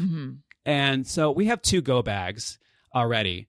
So I grabbed the go bags, I put them by the front door, and then I'm like, you know what? I need to grab my camera, you know? And then, you know what? Maybe I need to grab, like, I'm just going to put a couple things in a duffel bag just in case. And then it started snowballing. And then like, it started packing more and more. It sounds like I packed a lot. I didn't. But what I'm saying is like, I just started grabbing stuff. Yeah. Like the dog cages, some dog food. You know what I didn't pack though? Like I saved like some nice blazers, because I was like, I'll take these are nice and expensive. But what I didn't pack was like t-shirts, jeans, socks, underwear, toiletries, like just the things that you think like. So listeners, learn from my mistake. Like grab the essentials first, but also save those sweet Tom Ford blazers if you have them. But so Summer was like a little bit more not denial, but she's like, again, we had experience. It's like, it's going to be fine. It's like, no, I don't think it is actually. I think we really need to take this seriously. So we packed up and we were wheels up at about 11 p.m. out of Altadena. Okay, and you started packing at like 7:30? Probably like closer to 8. Okay. But again, it was just kind of like, what are we packing here? Right. You know, like, how do you decide? Like, are you going to have a home to come back to, or what is it that you having 46 years worth of stuff? Like, what do you take? Right. And here's the thing: it's like I kick myself because it's like I could have packed more, but like I can play the game all day. But here's the thing: we really thought that, because whose house burns down? Right. We really thought it was gonna be a close call, but just like last time, it was gonna steer into the mountains, or it just wouldn't get to us because it's so far away where it started. There's no way. The fire department's got this. Yeah. And God bless them. They tried their hardest. Really, you guys, not FDNY, LA and LA Fire Department, LAFD, love you guys. Like, and all the ones from like Oakland and anyone else, Oregon. We'll talk about them in a second because it'll make me cry. But like, we really thought we were going to dodge the bullet. And so it's like, well, we don't need to take this stuff. That's too much. It's not essential. No, we should have taken it. Like that thing was like whatever value we assigned it, you know? So we wheels up about 11-ish, and we got notice that about 4 a.m. That our house was burning down. How did you find out? Our neighbor stayed until the almost bitter end. He got out, Mark. He got out, but he's like, hey, our houses are burning down. Oh like that's when the reign of fire started, like truly. Yeah. And so where did you go? So we went to Ventura, where my sister-in-law, her sister was like, no, come now. We rolled in, it takes about an hour to get to Ventura, right? So we rolled about midnight shortly after, and then, about 4 a.m., our house burnt down. And we had a third car that we were selling that very day. So I had taken it off insurance because Carvana was supposed to come pick it up. That car melted into my driveway. The temperature in which it causes the chrome on a car to melt is about 2,000 to 2,500 degrees. Wow. That's how hot the Inferno was. There is absolutely nothing left of my house. Everything, the wrought iron legs of my dining room table warped and bent, like bending it like it was licorice. Nothing is left. My beautiful fish in my fish pond all just... Oh, I didn't know you had a fish pond. Yeah, Were they koi? They weren't koi, but they're beautiful goldfish. Love them. Just gone. But I'll tell you what. So we had made friends with a squirrel in our yard. We named him Mr. Squirrel, and we got so friendly with him, like he would take nuts out of our hands. So when I went back a day and a half later, and this was before that the National Guard shut Altadena down for like 2 weeks. Yeah. I went back, and when going back, there was this Mason-Dixon line on Woodbury, and I showed the officer my license, and to prove that I was not a looter, and she's like, "Only bring back what you can carry. I don't want to see you coming back with suitcases full." Why? Just because it's safe for you to be here? Yeah, because you're like in the way of like, because this is like a day and a half later, right? You're like in the way of like, because houses were still burning. My house was actually still on fire when I went. God. She's like, and when you cross this line, we are no longer responsible for you. You are on your own. Wow. And I'm like, okay, if this wasn't a horrible situation, that is the coolest thing I've ever heard. I'm like, I got this. Yeah. Rack my shotgun, put on my goggles with my cool duster on, and head into the apocalypse. But it was horrific. But it's also 11 a.m. So I saw like old ladies walking like down Woodbury. So it was totally fine. So when I got there, I took a survey, and that's the photos I was showing you guys earlier. I took a survey, and like, yep, no, like there's, because you hope like, oh, well, maybe the entire house didn't burn down. Right. Maybe like these keepsakes, nope, incinerated. But like I did a little like to the camera, like this my reaction because I wanted to remember like how I felt, and I was really upset. And then when I turned it off, I saw some movement in the tree, and it was Mr. Squirrel. Aww. He was singed. Blackened, his tail was all fried up, but he was just like, oh, hey, man. First off, what the fuck? Secondly, where's my nuts, bro? Yeah. But to see him having survived was just really like, hopeful. I almost cried. I was so happy. I was like, I even recorded. I was like, oh my God, Mr. Squirrel. And he and the woodpeckers who survived as well up in the tree by our front yard, like they were going at it. Like, I'm like, okay, like it's going to be okay. Yeah. Like it was a really beautiful moment. For me, I mean, it was really like joyous. So, yeah, it's harrowing and awful. And the more distance I get from it, the better I try to feel, because I try to do this kind of like stoic, meaning like the mindset of stoicism. It's all about perspective. And not to say that this is not a dismissal of my own personal feelings. Like I shouldn't feel the way I feel, but it's like, well, I'm not in Sudan. I'm not in Gaza. I'm not in Ukraine. I did lose everything, but my dogs got out. My wife got out. The few things I were able to save, I actually was able to save. Other people like woke up with their houses on fire. Because again, we didn't get our alerts till 2:30 officially. Some people woke up with their house on fire, got out with nothing but what they were wearing. Right. I got some stuff out. Got the blazers. Yeah, I got my sick Tom Ford blazer. Thank God, I love you. And be grateful for what you have, And again, like there's a way of looking at it. Like this is my walkabout. Like I'm free. So I'm pronouncing his name incorrectly, but Chuck Palahniuk, author of like Fight Club. Yeah. So in Fight Club, he writes, only after you've lost everything are you free to do anything. The things you own end up owning you. And when you think about it, like what is ownership? What will ownership mean to me going forward? Like, do you want to be weighed? So beautiful, let's say this beautiful dining table from Restoration Hardware, which we had. Like we loved it, we used it, but like I'm responsible for it. I have to move it. I have to store it. I have to think about it. If I want to go somewhere, if I want to, like, I've got to consider that. I don't have to do that with anything. Yeah. Literally nothing. And of course, I guess I'll own things again one day. But right now, it's just like, what did all that money buy you? I learned quite literally in real time, you cannot take it with you. In any sense, much less a mortal one. So I don't know, like what did all that collecting of antique books or comic books or little figurines or whatever it is, or beautiful furniture or beautiful wardrobe, it's like, you can't take it with you. Now, that's not to say you can't enjoy it when you have it. I'm trying to think about that. It's like, I don't have it anymore, but whatever it is, but I enjoyed it when I had it. That means something. But it's like, I don't know, when you buy something, you kind of feel like you're going to have it forever. You don't. Right. Because if it's a fire, it's a flood that happened back east, even a few months prior. We're flooding right now in Los Angeles as we speak. People are losing businesses and homes as well. So it's like, what is safe? And if that's true, do you really need that thing? And if you do, like, well, how much money are you going to spend on it? You know, because there's this, like, when I think about it, I just kind of get pissed off. It's like it's the sunken cost. It's like, I spent so much money on that shit. Yeah, you feel like you should keep it. Yeah. But like, let me give you a final example, and then we can talk about fun desert island stuff. So my father gave me my grandmother's Bible. I don't know, when I was in college or something. And in the inscription, it's from her mother, right? And it was given to her by my great-great-grandmother. And so my dad's like, I want you to have this. And now I'm not particularly Christian. So I was like, oh, but it's cool. It's grandma's. Yeah. And I received it. I'm like, listener, what I'm doing is I'm kind of holding my phone like it's the Bible. That's a weird sentence to say. But I do it with my phone all the time. I know, the reverent phone. But I received it, I'm like, okay. Wow, thanks, man. Grandma, sick. Put it on my bookshelf. And then that traveled from different IKEA bookshelf to different IKEA bookshelf through I don't know how many apartments. Right.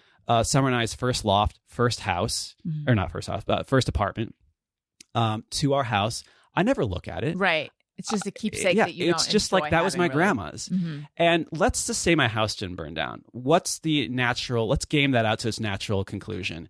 I'm going to die, and at best, it would have ended up in some kind of antique bookshop where someone who appreciated, maybe somebody even religious, would have been like, and they would have held it, maybe even read the description, but they wouldn't know I owned it. They wouldn't know the Passmore's lineage of this, or they wouldn't care either. Then it would go on their bookshelf. But realistically, it would have ended up in a landfill, you know? Like, so what was I lost it, right? And I feel sad about it, but why? Yeah. You know, like it's really interesting. You know, we are in the process of, or we're starting to clean out my parents' house because, you know, they're gone. And we have to sell this house, and it's a whole ordeal. It feels like a whole ordeal. I don't mean to tell you to complain about a house when there is a house and you're houseless. Why do you brag about the extra house you have, Allison? All the stuff. Oh my God. So many rooms and bathrooms and windows you have and walls. Jesus Christ. My mom, they had this house for 48 years and they did not throw anything out. Yeah. So there's so it's like, I also have been sort of meditating on what is the meaning of stuff and what stuff do you keep. And it feels like, you know, in the drawer, there's this little tiny phone book that says ERR, which is my grandfather. Those are his initials. So this is his little phone book. Now, it happens to be little, so I could keep it if I want. Yeah. It feels wrong to throw it out. This is someone who died when I was 6. My mom kept it, you know, but like, I'm never going to look at it or appreciate it. I don't know who these people are. It seems like the thing to look at and throw out, but that feels wrong. Yeah, you're keeping it out of obligation. Yes. And let's say it did mean something to you. Like, having it, there's a connection there. We as humans can't help but assign identity and value onto the things we own, right? But like, did you need that to have a physical connection? Well, I feel like as our lives become more digital, no, not really. Yeah. Like there's so much stuff that I don't feel like I need tangibly to have. You know, we lost, again, I feel ridiculous even bringing it up in the face of you losing everything. But we were going to have my mom. So we had, do you know this part? That I have no connection to Altadena. I don't know where that is. What are you talking about? Altadena. But our life was kind of pulled in the direction of Altadena, Pasadena very briefly after my mom died because we were going to have, or she was taken to Mountain View. Do you know that mortuary? I know exactly where that is. Yeah, that cemetery. Beautiful. By the way, it's beautiful. Yes. That whole, not institution, that whole structure is gorgeous. Right. Yeah. I had never been to Altadena in my life, but that we were like, this is a good place to, you know, potentially do an urn grave, have her cremated. So her body was there. And then we were going to have a funeral at a temple in Pasadena, which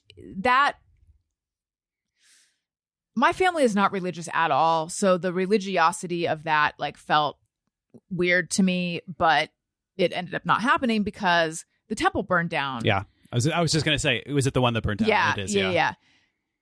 So my sister and I were at Trader Joe's buying stuff for the funeral, which was going to be this was on Monday and it was going to be on Wednesday. We were buying snacks and stuff because they said we could put it in their refrigerator. And we bought some like decorate orchids and things like my mom loved orchids, put all that there. And then we also brought like all of the framed photos from my parents' house of my mom to set out at the reception. So we left that all there. While we were at Trader Joe's, we got an email, communication from the director of the place saying, hey, really strong winds. Santa Anas are being predicted. Do you guys have a backup plan? And I was like, who has a backup plan for a funeral? Yeah. The funeral is the backup plan. It's like, this is my safety school. Like, this is my safety funeral home. I do not have a backup plan. Like, fuck no. What a stupid question. I mean, I know he was, that's not what he meant, but like, dude, are you kidding me? But their idea was in case it's unsafe for people to drive here and staff can't get here. It wasn't like this whole place might burn. No one said fire yet. So I was like, I've lived here forever. Out of town people always freak out about Santa Anas and winds and all this, but like, I'm sure it's probably going to be nothing. Yeah. And other people were saying it's probably going to be nothing too. And then the next morning, I opened up our, double doors and looked out and saw the trees sideways. And I was like, oh, wow, this actually is, because so many weather events are predicted that turn out to be nothing. Yeah. In fact, most of them are. I don't understand how weathermen have jobs. Yeah. Forecast of Right. It always, like even I think it was an atmospheric river or something like that was predicted and it was just rain, it's, so anyway, and we lost all of these photos. Jumping ahead. So you didn't take the things out. Right. You left them there. And I didn't even think to take them out. They weren't even suggesting we take them out. Because why would you? Because no one was thinking fire. Why would a temple burn down? Why would any of this happen? But so random that we chose these places. All these irreplaceable. Yeah, we lost actual physical photos. Because we're old enough, especially our parents too, photos they're not in the cloud. They weren't taken with a phone. They're taken with a film camera. I wish I had taken pictures of them with my phone. I'm so sorry. Thank you. As a photographer, knowing how much photos and photographs are time machines. Yeah. They truly are. It's like this framed photo of me sitting on my mom's lap in this frame that was engraved that I've had in my bedroom since I was a baby. Mm-hmm. Of course we bring that, But anyway, it's awful. I hate that we lost them. But even that, because there is so much digital stuff, it's like it's not the only photo I had of my mom. Yeah. The frames are gone, and those were nice. But I don't know. Stuff. It owns you. Yeah, it really does. Again, it's like you have to listeners, think about, just look around the room you're in. And think about what's in the other, like every single thing, like the rubber bands in your junk drawer. I know that sounds silly, but it all compounds and adds up.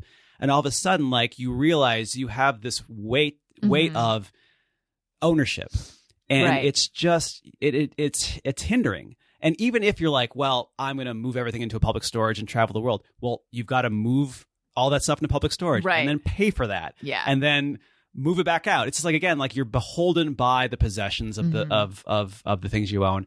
A weird sentence, but it's just a lot. And again, only after you've lost everything are you free to do anything. The things you own end up owning you.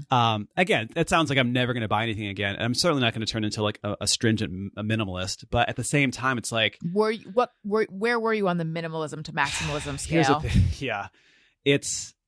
It's like a slow boil. You never consider yourself, I don't think, not to assign the word, but it sounds like if they've never thrown anything out in 48 years, was there were a bit of, I don't, the H word? Was it a little bit of hoarding? I would lowercase h? There was definitely hoarding. Yeah. It wasn't like a full-on hoarder's house, but you look and it's why? Everything my mom bought on Amazon, she printed out the page. So the level of paper, it's what level? Small forest in that house. Yeah, cable bills from 2009 are still just she printed out everything and she kept everything, all the papers. Yeah. So I was going to say, no one sets out to be a hoarder, and maybe it's not something that can get you on a reality television show series, but I don't know. Again, our garage, we couldn't park our cars in there because it was full of stuff. Now. Right. It's all, if you look at it, I use all this. It's my photography equipment. It's our Christmas tree and our decorations. Yeah. It's extra. Yeah. more stuff. And it's just like, it's in the garage because you're not using it, except for the once in a while when you need it. When you need it, you have it. But like, I don't know, man. Like it's a weird catharsis, or not catharsis, I guess catharsis, but it's just a weird weight has been lifted that you didn't even know was weighing on you, right? Yeah. But here's the thing is everyone's like, well, it's just stuff. You can replace it, et cetera, et cetera. In any regard, what I'm upset about the most is that choice was taken away from me. Yeah. If I wanted to like become a minimalist and I could give it all away, I could have done that. If I could, the choice was not mine, and that's a weird. And so it's weird to say the fires violated me. The fires are. It is though. The fires are not human. You know what I mean? Like they have they're neutral. They're neutral chaos. But it's you just feel violated in a way. You can't help but take it personally. Like, well, your safety and your shelter was taken away. Yeah. Like, and we were in that home for 10 years. Yeah. Like, there's so many memories there. We have just like, they're digital photos, so they're in the cloud. But like, we have like we don't have kids, but our dogs growing up there. Like, we grew up there. But that means something. We were in our 30s. We're now in our mid 40s. Like, we were outgrowing that house for sure. And we weren't going to live there forever. But like, again, that choice was not ours. Right. That choice was mandated by us. But like, again, like, I don't know. Is there something or some things, or are there certain, like my mind goes over, I've stopped, but I was spending a lot of time thinking about those photos, just sort of ruminating on them. Are there certain things that you're like the most upset that you didn't get? I remember those stories that I wrote when I was a kid on the Macintosh 2. Those were all printed out. Oh, God. I lost all my childhood stories, all my childhood photos, all my most of all my high school, middle school kind of photos. Childhood toys. I know you guys are still, but like I liked that I still had my Star Wars toys. Like it was fun. About $60,000, $70,000 worth of photography equipment. Everything. Like 99%. This again, listener, look around your house and think about 99% of it is all gone all of a sudden, and it wasn't your choice. Like, no, that's awful. Yeah, and you're like, well, I can replace it. It's like, yeah, but like there's some things that are just irreplaceable. At the same time, going back to my grandmother's Bible. An analogy or example, was I ever going to read that thing? Like now assign that to everything that you lost. It's like, okay, but it can all be true. You can see it from correct. You know, you can see, you have the perspective, and you can see that you can look at it like it was just stuff, and then also you can be gutted because it was taken away from you without your choice. Yeah, it was bigger than anything and unpredictable. And it is unfair. Yeah. Are you encountering people who are saying stuff like it's just stuff, or is that your own? They mean voice? well, and it's just kind of, it's like, how do you talk to someone? I mean, we're obviously having a real conversation, but like these kind of like drive-by conversations, how do you really talk to someone with any kind of depth when you've suffered a loss like myself and 10,000 plus other LA residents have? You just say the kind of the anecdote. Well, you know, it's at the end of the day, it's just stuff. It's like, yeah, motherfucker, it was just stuff, but it was my stuff, and it was my choice. But it's like, so they mean well, but yeah, that's kind of the common thing. Is like, well, you can buy it again. Right. Like it's like, or no, and maybe, or my house shouldn't have burnt down. Yeah, but like, my wife is taking it much harder than myself, and I think that's I think she's taking it. Let me rephrase that. She's taking it probably the same amount of level of hardship that most people are taking. I'm trying to purpose it. Maybe I'm being a guy about it too much, and maybe all those feelings are going to come up later. But I'm trying to have that stoic perspective thing. She's taking it probably like how the median emotional response to something like this is, and it's. We're all on our own pace, but it's she's taking it very, very hard for kind of the normal reasons one would. But I think like with enough time and distance, grief, like it's just time moves on, life moves on. Like so the Hollywood industry kind of ground to a halt for a month because so many, like 20 CAA agents, like 13 WME agents alone. I just know because I'm still kind of in that network that lost their home. So it's like. The industry kind of ground to a halt for like 5 weeks, but now it's like, well, these movies aren't going to make themselves. Like we have to kind of get back to it, and like getting back to work kind of is like, yeah, like this will be something we'll be processing for quite a while. But I don't know, man. Like again, we're not in Gaza, we're not in Sudan, we're not in Ukraine. Dogs are fine, wife's fine, I'm fine. I don't know. life goes on, and it will. So yeah. Well, I'm so sorry. Thank you. It's just awful. Yeah. It's just awful. Bummer city for sure. Yeah. Oh, hi, everyone. 2025, Allison Rosen here to tell you I have an Amazon storefront. I'm kind of a store proprietor. It's amazon.com/shop/Allison Rosen. And starting in 2024, unless it was even 2023, I have been soliciting product picks from the guests on my podcast. So I have over 160 items collected in my storefront that people cannot live without. And for each one, you can see who recommended it. How fun is that? It's very fun. You need to check it out. Change your life with these recommendations, or just peruse them. Amazon.com/shop/Allison Rosen. Hello, everyone. 2025 me here to say you may have noticed you're not hearing a lot of ads. There's not a lot of segues. As the queen of segues, my throne has grown dusty. My crown no longer fits. I am now directly supported by Patreon. Patreon.com/Allison Rosen. All sorts of stuff you can get there. There is a whole separate bonus Patreon podcast called The Friend Zone. So you can get episodes of The Friend Zone. There's also a level where you can text me and I will text you back.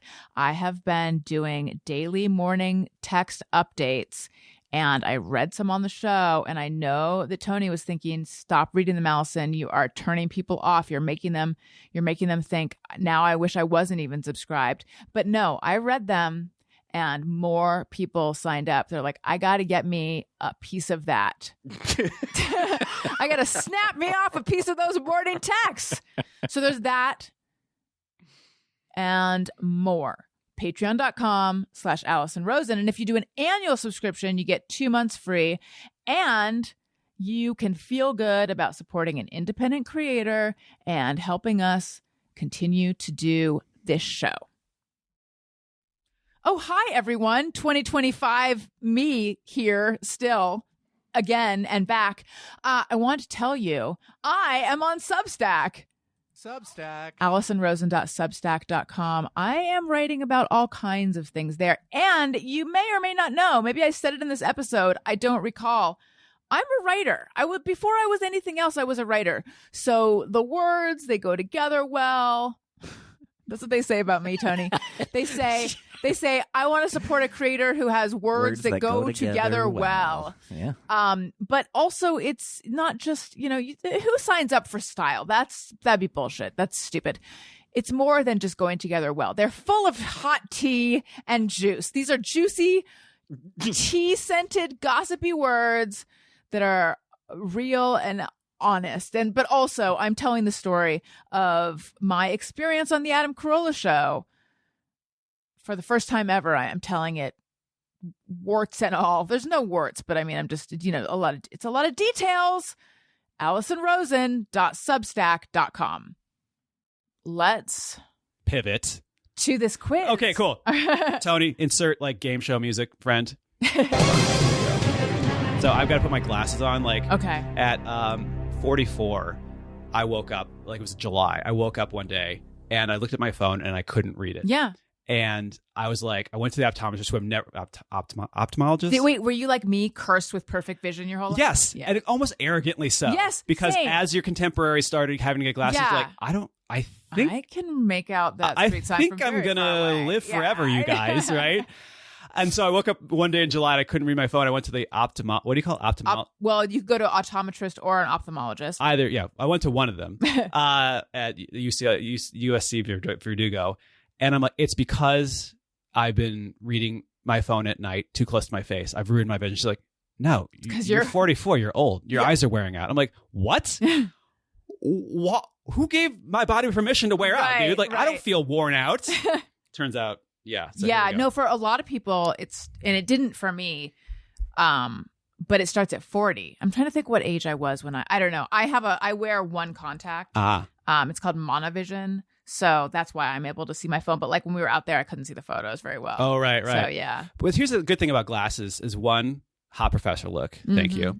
But 2, you get to do that move where you condescendingly remove your glasses slowly with your eyes closed. I'm like, Allison, listen, I don't think you understand what I'm talking about. So that I've always wanted to do that move, and now I can. All right, Tony, drop that game show music in here, friend. So, Allison, here's the setup for this quiz. Is you're marooned on a desert island. All right. And you get to have one friend from the Allison Rosen is Your New Best Friend cinematic universe. And they're going to be with you indefinitely. Rescue may never come. So you've got to think about who basically are you going to spend maybe the rest of your days with. And I can't on this desert island. I'll let you go. I've got some options for you. Oh, okay. That you will choose from. Oh, I see. And I'm going to present to you the pros and cons of having said person. All right. And at the end, you'll choose, and we'll see if that's the correct answer. Oh, you have a correct answer. I have a correct answer. I love this. So, first off, marooned. Jackie Johnson. Okay, so in the scenario, Jackie Johnson has a bottomless bag of makeup and skincare products, plus her expertise. But throughout the duration of your marooning, she will actively create circumstances in which she'll trick you into looking at her butthole. This is some deep Allison Rosen is Your New Best Friend. Okay. Jenna and Al. So really a package deal, 2 for 1. Right. They'd be amiable and empathetic cohabitors in your maroonment, which is not a word. But every morning, you're woken up to Jenna singing the full Fruit song. Oh my God. The entire thing. We all know every morning, that is your alarm clock, the entire song. And also, while Al is indispensable for tech, he's not likely able to fashion you a canoe from like a felled palm tree or something. So limitations there. I actually think maybe he made a John boat for turtles. Yeah, but not for the 3 of you. No, okay. You're right. He would be rescuing turtles. Yeah. Jeff Fox. So first off, he's a chef. Chef Jeff. I'm sure that's the correct kind. Right. I'm sure he can, but he chooses only to communicate to you via ARYNBF drops. Oh my God. That could get old. Funny, but I don't know if you know how much I love my own drops. He did this like 2 years ago, or maybe a year ago. He did this like he was subbing, I should say, and he did this super drop. It was like 2 minutes long. I listened to it like 3 times. It was the funniest effing thing. It was amazing. Mindy Cohen. Oh my God. AKA Frenchie from The Facts of Life. Pro. Entertaining. Natalie. Sorry, Natalie. My bad. Frenchie. My bad. Get out. Listen, not a super fan. You are. Entertaining conversations about the facts of life to pass the long hours on the island. Con. The conversations are only and ever about the facts of life. Wow. Another candidate for a maroonment on this desert island, roommate with you. The January 6th shaman.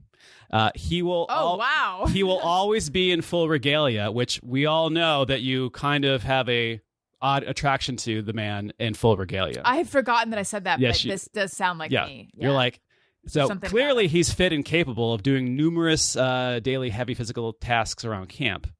And let's also not sleep on the fact, a woman has needs. But right, Al's not gonna. And what happens on the island stays on the island. The con being, he's a treasonous white supremacist. Right. Are those my choices? RJ City.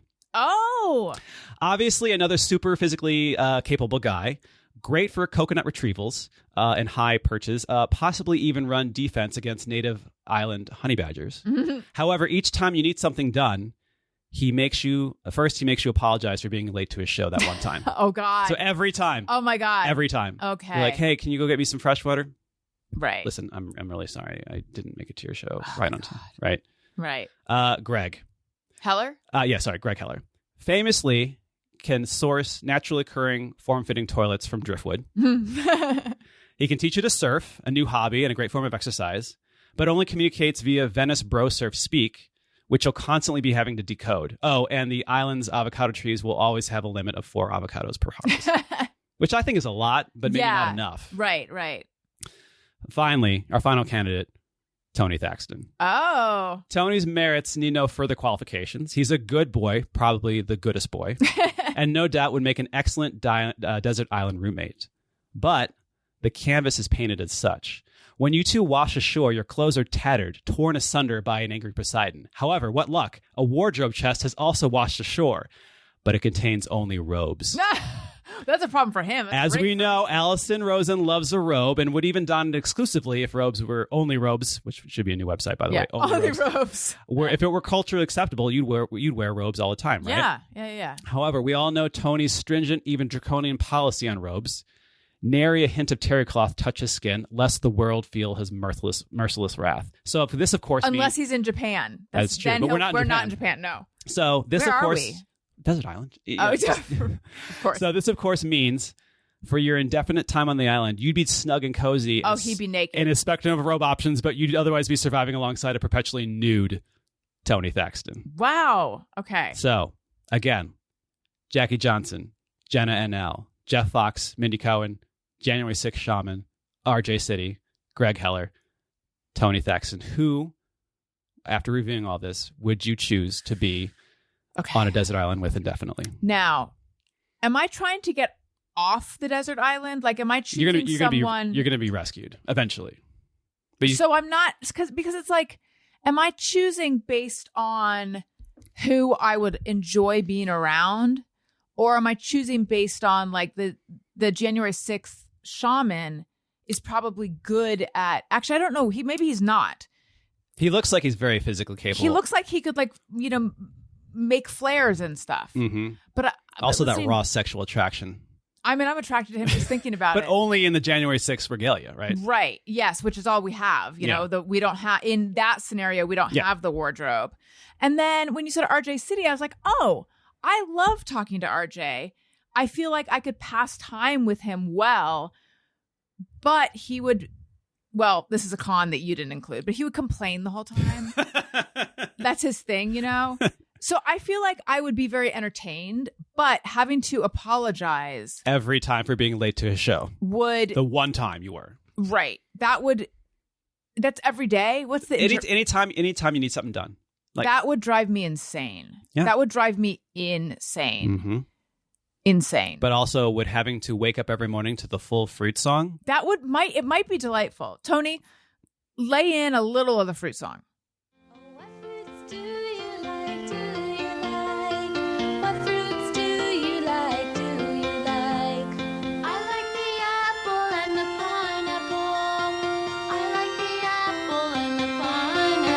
But the real Fruit song goes like 7 minutes. Yeah, there's a lot of fruits. Because when you think of Fruit song, you just think of apple and the pineapple. Yeah. And water. I forget. But I know that there was like other fruits. There's cranberries, there's papayas, you know. So Jenna and Al, of course, like it'd be fun to be with Jenna. I feel like I'd be a third wheel though. Mm-hmm. The Fruit song, I don't know. I might enjoy it. Jackie Johnson, surprise buttholes. So Jackie, for a long time, Jackie's the one where I'm like, yes, I think Jackie. Oh, hey, Allison. Sorry, that's Jackie. I apologize. You know. Yeah, like having to see a butthole every now and again wouldn't be that bad. And then Greg Heller could be fun. Get that dropped. Wait, Greg was only talking. He only speaks to you in bro speak and Venice Surfer bro speak. See that. And you've got to decode it. You've got to decode it every time. Yeah. Jeff Fox, the appeal of that is the drops. Yeah. The nonstop drops. Sorry, Mindy Cohn, you'd think I would choose her because I would love to be able to just ask about facts of life exclusively, but she's one that I don't really know her that well. Yeah. Wait, what was the downside of her? You can only ever talk about facts of life. I would... Even I, the biggest fan, would get tired of that. So she's out. At one point, you know all the facts of life. Yeah. At some point. Right. So for me, it's between... Okay, here it is. Between Jackie, Jenna Now, RJ City, Tony, I don't want to have to see you naked all the time. I'm sorry.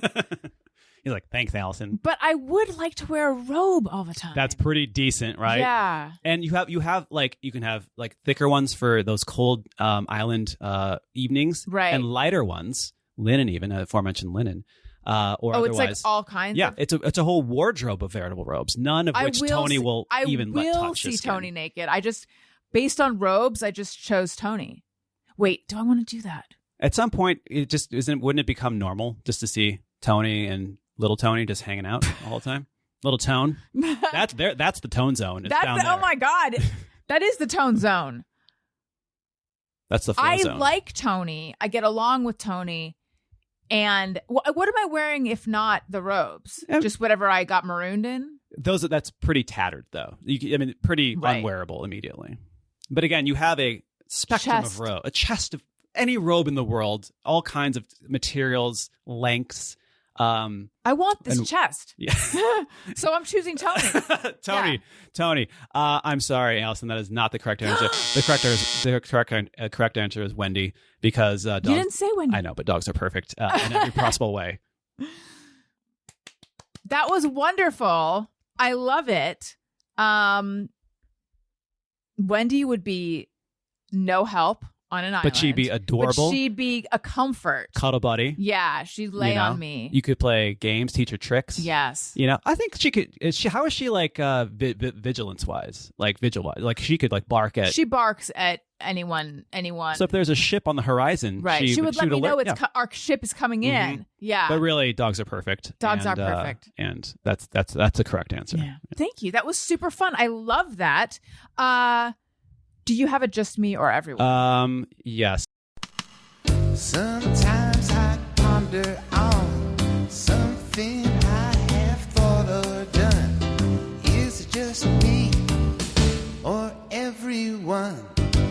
All right. What's your just me or everyone? Okay, so whenever I am going into a store that has the doors that automatically open, it's the two doors that pull apart. So I think most grocery stores have them, or like a Target. I pretend I'm a Jedi and I wave my hand and pretend I'm using the Force to open the doors. I love that. I don't have that, but I bet a lot of people do. I actually have a related door, just me or everyone.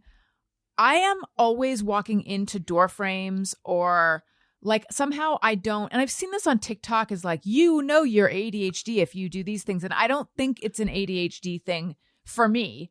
I don't. Like you're not looking, you're looking at your phone. Is it like Ross from Friends where you're just like like you just run into things like... Yeah, I'm just clumsy. I'm just not gauging my body in space. Yeah. But is that because you have like a monocle in your eye? What is it? Monovision. Monovision? No, I've always been this way. There actually is a word for your body in space, is proprioception. Wow, that's a cool ass word. It is, I know. And then there's interoception, which is like being in touch with the feelings in your body, the sensations in your body. But like if someone has bad proprioception, like if it's a kid, like they don't want to turn in a certain way because they're afraid they'll lose their balance, or they're just like unsteady. I think I just am challenged. Is it is it like a inner ear thing where they really will lose their balance, or is it or is it actual, or is it psychological? I think, yeah. I don't know actually. Speaking of pratfalls, I once almost slipped on a banana peel. Like, that's amazing. Literally, I was in Little Tokyo, and I didn't think there was to be a banana peel on the sidewalk, and all of a sudden I almost eat shit, and I realized I literally slipped on a banana peel, and I was just like, okay, that is hilarious. Yes. That actually works in real life. Right. Like, it is slippery. That's amazing. I was going into the bank the other day, and it was one of those, it was an automatic door, but it like wasn't sliding. It like opened out, and I banged my shoulder on it walking in. Like I don't. Sorry, that's hilarious. It's so stupid. I was like, how did I do this? Okay, let's do Podcast Pals product picks. Podcast Pals product picks. Who is that? Is it Wendy? That's Robin. Robin. Yeah. Okay, so the house that I'm staying at temporarily right now, he has I can't pronounce this. It's like diatomaceous earth bath mats. So what does that even mean? So it looks like a bath mat, but it's made of diatomaceous earth, which is what, like some kind of clay? It's like a clay, sand, whatever. But it's like, and so when you get out of the shower, you step on it, and like basically it's sand or stone, whatever it is, the material soaks up the water immediately. Wow! So you don't have soaking wet, dirty bath mats all the time that you have to wash. It just works. Is it like a solid? It's a solid. It's as solid as this table, and it has a hefton weight to it.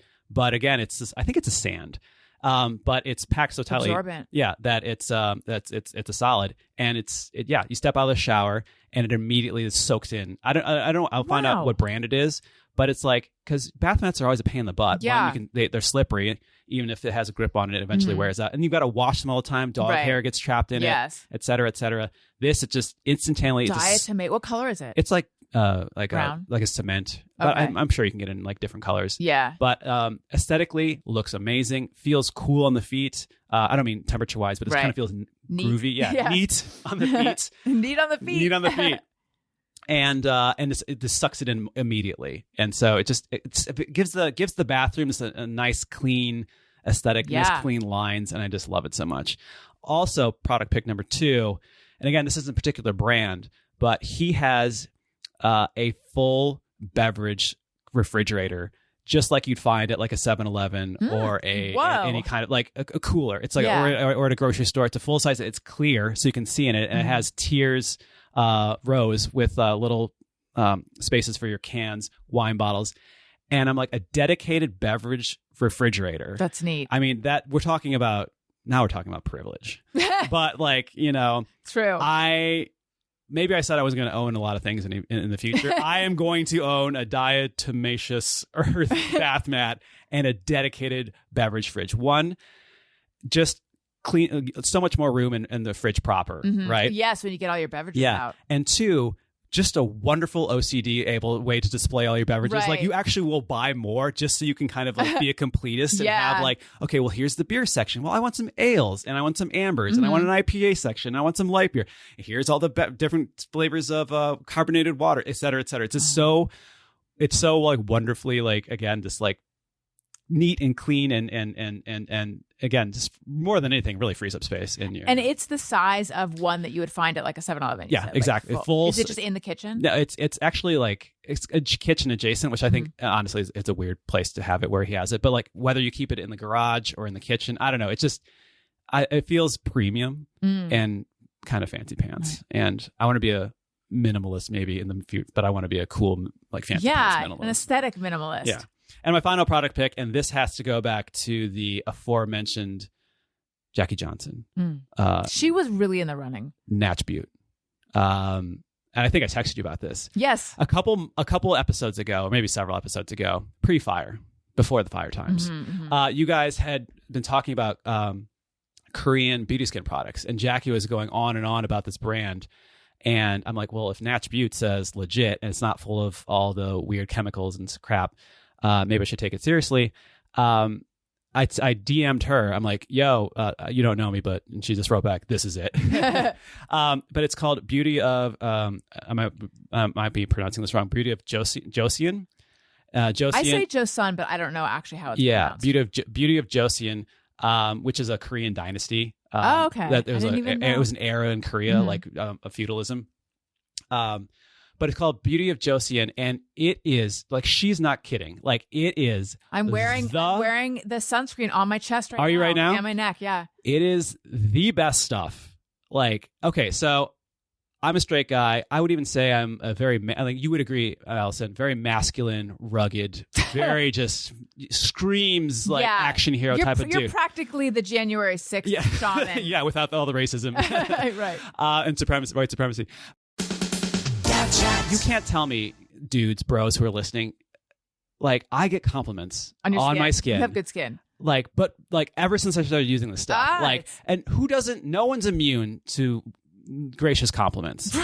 And so when like people are being like, your skin looks amazing, I'm like, well, thanks. It's the Beauty of Joseon. Like, which products do you use? So if you're gonna, here's the thing. Here's the thing. It's not even expensive. All the fancy pants French stuff, like, that's all like tens and tens of dollars, hundreds of dollars. This is like, I think like the most expensive thing they have is like a 2-pack of something for like $48. Right. But you get 2. Yeah. So if I had to choose, if you want to keep it simple, their first product they ever had, the Dynasty Cream, which is a kind of all season kind of moisturizer. Their it's plum toner, and then their rice milk kind of toner as well. So my thing is wash the face. I don't even use their face wash. Wash the face, plum toner, splash of rice milk, and then finish with the Dynasty Cream. Wow, I'm really sounding super super masculine right now, but I swear to God, guys. And it, like, the results are almost instantaneous. Like, It doesn't dry out your skin. Like ironically, some moisturizers dry out your skin. Yeah, right? yeah. Doesn't feel heavy. Doesn't feel like I'm wearing it all day. And again, like the compliments just started coming in. I'm like, well, now I'm onto something. So I had actually bought some other stuff. Lost it all in the fire. But here's the thing: not expensive. Right. Easily orderable again. It's like, yeah, I'm out another $60 with all the stuff that I bought, but it's like $60 for everything that I have, which is more than what I just listed off. So, guys, gals, anybody in between, all ages, all races, all genders, and in between, like, I swear to God, thank you, Jackie Johnson. Like, I know you had DM'd me about it. Yeah, talk about it, or texted me even. Yeah. Yes, I use their sunscreen. Daniel and I like their sunscreen a lot. I've even used it on the kids. And I've used it's like a under eye serum that has retinol, which I like. I know haven't exactly. tried that. I have that too. The ginseng. Yeah. If I had to only pick 3, it would be like those essential, but I do have the under eye stuff too. Yeah. I got to try the ones you mentioned though, because I got to branch out. Yeah. And so it's not even expensive to do so. Right. So Lucas Passmore. That's me. I'm saying that Lucas is your middle name. It's Lucas Passmore. Yeah. Thank you so much. It was so nice to be able to have an in-depth conversation with you. I want everyone to go out and watch Love Hurts. Thank you so much. That's the way you can help me. Make the box office returns be even better. And I'm so sorry. Thank you so much. You lost everything. It's not fair. And it is just stuff, but it's also not just stuff. Yeah. So that fucking sucks, and I'm really sorry. It does suck, but it's going to be okay. I didn't mention this earlier because we were talking about so much, but like my house burning down has been a childhood fear of mine since like way back. Like, real quick, I know we're wrapping up, but it's worth punctuating. So when I was not very small, but like middle school, whenever my parents and I would go somewhere, we'd get into the car, and then I'd ask to go back into the house, and I would make sure all the lights were turned off, the oven was off, like the iron was unplugged, like. Because I was so afraid of my house burning down. It has been, and I've carried that fear my entire life.